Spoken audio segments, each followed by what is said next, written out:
Abang tahun orang akan bercakap, cikgu, harga emas tahun ni mahal lah. Kalau tuan-puan nak tahu, benda ni bukan tahun ni sahaja saya dengar.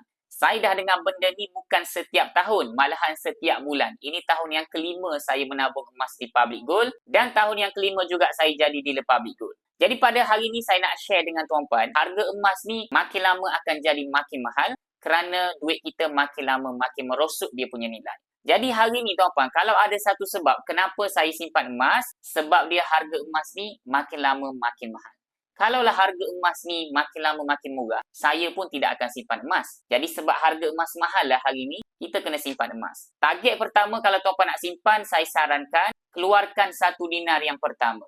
1 dinar ni tuan-puan berat dia 4.25 gram. So 1 dinar ni sangat bagus kalau tuan-puan nak jadikan simpanan untuk jangka masa panjang. Kalau tuan-puan nak tahu 1 dinar saya simpan pada tahun 2020, harga dia sekitar 1,200 sahaja. Hari ni tahun 2025, harga 1 dinar dah cecah sampai RM2,100. Jadi ini kelebihan bila mana kita simpan lama, harga emas makin lama makin mahal. Jadi untuk tuan-puan yang tengok video ni, kalau nak menabung emas di bawah bimbingan Cikgu Ridwan, boleh isi beg biru dekat bawah. Dapat sesuatu tuan-puan, nak lebih banyak ilmu emas dan kewangan, teruskan follow saya.